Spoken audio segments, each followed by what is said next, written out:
to one more Fit Open Earbuds S50 for sponsoring this video. Last week my Chemex was tragically broken, but don't worry, I got a new one. Can we just appreciate how pristine this is? It's the inaugural pour over.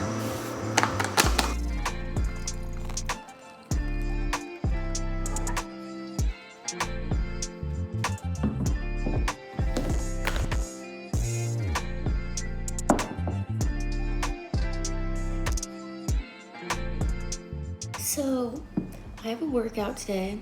It's hills and threshold. The hills will be first to get some lactic acid buildup, get some muscular fatigue, and then threshold is afterwards to practice being able to recover after a hard uphill, flush some of that fatigue out of the legs while still running at a fast pace. Also, I'm drinking a glass of water this morning. I have trouble drinking water, but I'm doing it.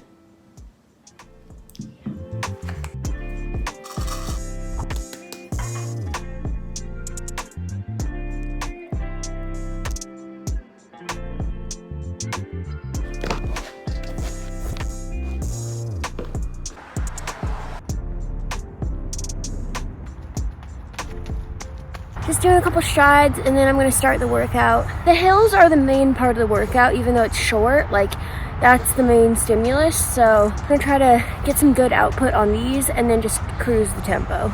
Jogging to the bottom and I'll start.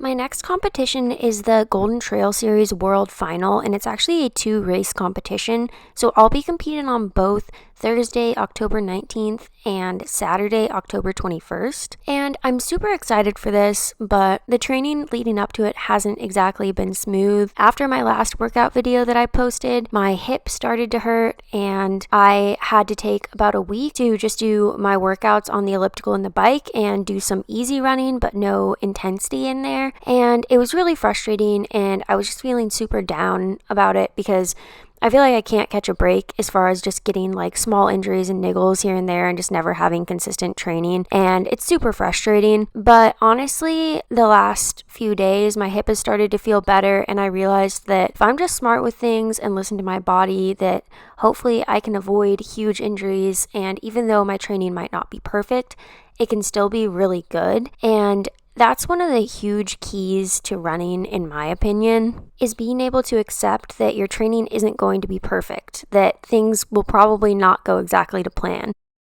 Oh, this crushed me. Never underestimate hills. You're sneaky. Gonna jog to Green Lake and do a 2-mile threshold run. So yeah, my training leading up to these races might not have been perfect, but the important thing is being able to adapt and move forward and get the most out of yourself and give the most you can on that day, whatever that may look like. And I think that's true in running and in life, that being able to respond to a situation and still find success even when things aren't perfect is a super important skill, and it's definitely something that I'm still working on because I am a very type A controlling person and I always want things to just go perfectly. It's supposed to be really relaxed, so I'm trying to just stay in control, not really press. Feel pretty good. A little bit of fatigue in the legs from the hills. I get this idea in my head that everyone else's training is going perfectly and that they never have setbacks or obstacles or barriers that they have to overcome, but that's just simply not true. We don't see everything that's going on in everyone else's life. Everyone has stuff that they're trying to overcome and get through. Oh, shoe came untied. Tough go. For me, that's trust in my body and its ability to be durable and trying to get through injuries and feeling a lot of phantom pains and real pains at all times. But that's just my battle that I have to fight, and I am constantly learning and evolving and figuring out how to get the most from myself and accept all the imperfections in my training, including my apparent inability to tie my shoes correctly. When I was tying my shoes, I was like, maybe I should triple knot, and then I thought, nah, no reason. Yeah, there was a reason. After the workout, I made a quick protein shake because I was going to head straight to my lift. And then I just drank that and watched Spencer watch his influencer boxing event. He had never been happier. And then I got some Element and packed up and headed to the gym. I am headed to lift now. I'm gonna do a light lift because I'm racing pretty soon, but I still want to get some of that anabolic stimulus. I'm just going straight to lift, you know, we're just snappy this Saturday morning. Today during my lift, I'll be wearing one more headphones. These have an acoustic engine that incorporates a dual magnetic circuit design, which gives it an immersive audio experience. And they also have a sport exclusive open design, which allows for breathable and non-blocking ear experience. And this lets your ears breathe, which if you're a really sweaty and hot person, it's nice to not have anything adding to that. They also are IPX7 waterproof, which means that if you're using them for intense workouts or in the rain, they're able to resist that, and that increases their durability. Also, they have a 38-hour battery life, which is great. And if they are dead when you want to work out, just 5 minutes of charging in the case yields 2 hours of battery life. They also have a total of 4 high performance microphones, so you can use them to talk on the phone. They also are open to outside noises, so if you are using these to run, you can still hear traffic or a cyclist that's coming up alongside you or anything like that. They easily connect to your phone using Bluetooth. So yeah, the One More Fit Open Earbuds S50, definitely check all the boxes for a great headphone to use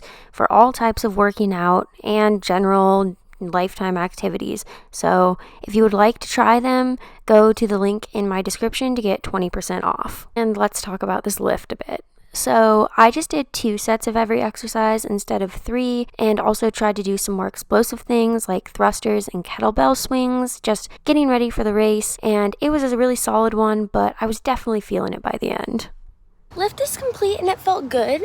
It's always a little bit brutal going straight from the workout to the lift without any rest, but I think I did a really good job of holding form and focusing on executing the movements correctly. And yeah, it felt good. That's about all I have to say there. After lift, I made a quick lunch of some air-fried butternut squash, leftover pasta, broccoli, and meat sauce with some of this artificial Parmesan cheese on there that's delicious for some reason. And then I just watched more of these fights with Spence and did the daily mini and cuddled with Jimps a bit before I got going on my afternoon cross-train sesh, which was a 45-minute bike, which I was also wearing my headphones for that as well, of course. And this was a good bike. I mean, it took me a long time to convince myself to do. I didn't start until about 6 p.m. But once I got going, it was good. And I actually talked to my sister on the phone this whole time, so it went by really quickly. And the headphones worked great for the phone call. Oh, that's pretty convenient. After showering off my profuse sweat, I started making dinner.